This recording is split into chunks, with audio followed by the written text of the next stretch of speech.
जब हम गांव से आए तो एक दुकान से हमने ली थी किराए पे, उस दुकान पे अपना सेटअप किया था अपना बोर्ड वगैरह, उसी पे टाइपिस्ट बैठे हैं, उसी में टीचर्स बैठे हैं, वो सब कुछ हमने किया, उसी में बच्चों के कॉलिंग मेंबर बैठे हैं, वो सब सुन रहे थे। तो एक दुकान होगी 14,000 रुपये उसका महीने का किराया था, हमारे लिए वो काफ़ी था उस टाइम पे।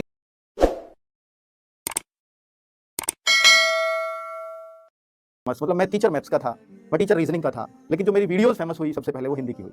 तो हिंदी की वीडियो जब मैंने बनाई हिंदी पढ़ाने की, तो वो गांव से ही घर से ही बोर्ड लगा के वीडियो अपलोड करता रहा। तो 2020 में कोरोना में थोड़ी सी ढील मिली, अगस्त में जाके फिर हम शिफ्ट हो गए ग्रेटर नोएडा और बोर्ड भी शिफ्ट कर लिया। लेकिन अब एक चीज़ दिमाग में आ चुकी थी, जो बच्चों का रेस्पॉन्स मिलने लगा था कि अब इनके लिए कुछ बड़ा करना है। तो वहाँ जो बड़े करने की बात आई दिमाग में, तो अगर मैं ही करता रहूँगा, मुझे तो अपनी जॉब पर भी जाना है, अगर मैं ही बड़ा करने की सोचता रहूँगा तो कितना कर पाऊंगा बच्चों के लिए, मेरी तो गवर्नमेंट जॉब है और ज़्यादा काम तो इनके लिए कर नहीं पाऊंगा।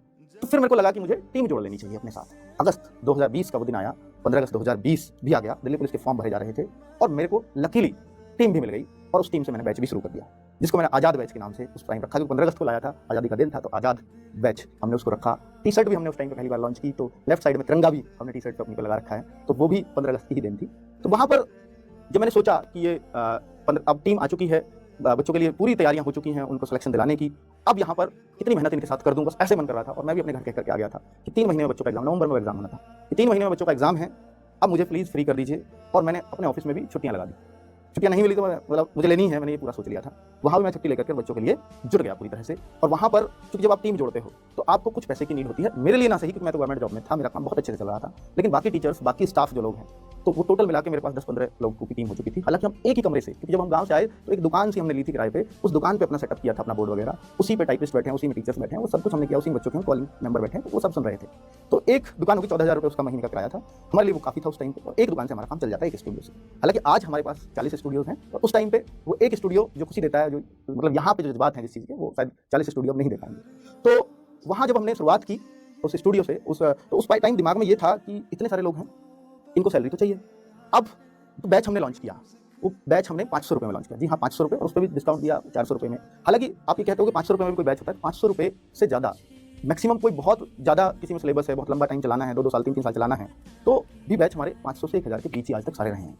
इससे ज़्यादा की कीमत मैंने कभी आज तक बच्चों से सोची तक नहीं है, और ना कभी सोचेंगे। और जितने भी आज तक मैं अभी तक रिकॉर्ड बताऊं तो 20 से 25 हज़ार बच्चों को इनमें भी हमने अब तक फ्री कोर्सेज देते हैं। वो इसलिए कि बहुत ज़रूरतमंद बच्चे होते हैं जो 500 रुपये भी नहीं जुटा पाते महीने का। अगर वो 500 रुपये अपने बजट में महीने के में से खर्च कर दें तो उनका पूरा महीने का ही बजट गड़बड़ा जाएगा। ऐसे लोग मुझसे जुड़े हुए हैं, और उसका कारण है जुड़ने का, क्योंकि मैं गांव की पृष्ठभूमि से आता हूं और मैं ये देख चुका था कि मैं तैयारी कराने को सीजीएल की भी करा सकता था, क्योंकि मैं खुद सीजीएल क्रैकर था। बट मैंने चुना किसको? मैंने चुना आर्मी के बच्चों को, पुलिस के बच्चों को। गांव की पृष्ठभूमि में यही सब तैयारी करते हैं बच्चे, तो मैंने इन बच्चों का ख्याल मेरे को रखना है। और वहां पर उस गरीबी को, उस जो लोग किसानों के बच्चे हैं, जो मजदूरों के बच्चे गांव में जिस चीज़ को फेस करते हैं, उस चीज़ को ध्यान में रखकर ही मैं आया था यूट्यूब की दुनिया में। मुझे इनके लिए कुछ करना है, तो 500-700 इसलिए रखनी पड़ती है फीस कि मैं इस जो पूरी टीम है इनका खर्चा चला सकूँ। और वो 500 रुपये जब मैंने उस टाइम पर रखे, तो ये भी नहीं पता था कि दिल्ली पुलिस में कोई हमारा बैच खरीद भी पाएगा या नहीं खरीद पाएगा। बहुत सारे सवाल मन में होते हैं। उस टाइम पे जब वो 500 रुपये का मैंने बैच रख दिया, तो मैंने फिर भी ये सोचा पता नहीं बैच बिकेगा या नहीं बिकेगा, लेकिन 10-15 लोगों की टीम फ्री में तो काम नहीं करेगी इनको, और ये कर भी दें आज मेरे कहने से फ्री में काम, लेकिन इनके परिवार वालों को, इनका परिवार चलेगा कैसे? मेरा तो चल रहा है। तो मैंने फिर क्या किया था कि मैंने अपना अकाउंट, क्योंकि मैं गवर्नमेंट जॉब में करते करते मेरे को 5-6 साल हो चुके थे तब तक, तो मेरे अकाउंट में जमा था करीब 10 लाख के आसपास, और मेरी वाइफ के अकाउंट में मैंने पूछा 2016 से वो भी जॉब कर रही थी, तो 6-7 लाख उनके अकाउंट में भी थे। तो टोटल हमारे पास 16-17 लाख रुपए हो गए, और हमने सोचा सेटअप शुरू कर देते हैं, ये काफ़ी है। और 3 महीने का कोर्स है, अगर 3 महीने बच्चों ने मुझे खरीद के, मुझे से कोई कोर्स भी नहीं खरीदा, तो मैंने 16-17 लाख रुपए में मैंने पूरा हिसाब लगा लिया था कि पूरी टीम की सैलरी दे पाऊंगा। और वो आप यकीन मानिए कि वो पहले 3 दिन में ही, जब मैंने वो कोर्स लॉन्च किया, तो पहले 3 दिन में ही वो बच्चों ने 1 करोड़ रुपए का कोर्स खरीद लिया था उस टाइम पे। तो मतलब फिर ऐसे लगा था कि अब मतलब जब कहते हैं ना कोई चीज़ अनएक्सपेक्टेड हो जाए, तो वो इतना प्यार, मतलब उसमें इतना भावुक मैं हो जाता था कि यार बच्चों से मैंने पहली बार कोई कोर्स लाया, मुझे नहीं पता था खरीदेंगे या नहीं, और उन्होंने मुझे इतना पैसा दिया। अब उस टाइम पे जीवन में एक कसम खाई थी कि भाई अब इनके लिए जो मुझसे बन पड़ेगा, चाहे वो फ्री बने, चाहे वो पैसे में बनेगा तो बहुत थोड़ी फीस में, तो मैंने बहुत कुछ बच्चों के लिए आज तक यूट्यूब पे फ्री किया है। और बहुत कुछ चीज़ें ऐसी हैं कि जो बच्चे ही जानते हैं मेरे कि मैं उनके लिए क्या कर सकता हूँ। और आज भी अगर मुझे लगता है कि मेरा सब कुछ सही चल रहा है, तो मैं उनके लिए वो सारी चीज़ें फ्री कर देना चाहता हूँ। और यूट्यूब पर आप देखेंगे कि आज हमारी करीब सारे चैनल्स मिलाकर के 50,000 से ज़्यादा एजुकेशनल वीडियोस पड़े हुए हैं। 50,000 घंटे हम लोगों ने पढ़ाया हुआ है हमारी टीम ने, वो सब फ्री ऑफ कॉस्ट है बच्चों के लिए। तो वो वहीं से मोटिवेशन आया। और उस टाइम पे मतलब जब वो 1 करोड़ रुपए के आसपास मेरे पास आ गया था, और जब ये चीज़ें दिमाग में आई कि भाई अब इनके लिए मैं क्या कर जाऊँ, तो बहुत मेहनत हम लोगों ने उस बैच में की।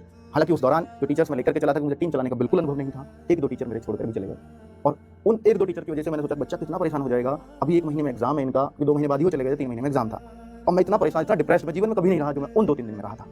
और यकीन मानना कि मैं उन 2-3 रातों सो भी नहीं पाया था कि मेरे टीचर्स चले गए। इन बच्चों ने मुझे इतना विश्वास किया मेरे ऊपर, अब मैं इन बच्चों को क्या दे पाऊंगा।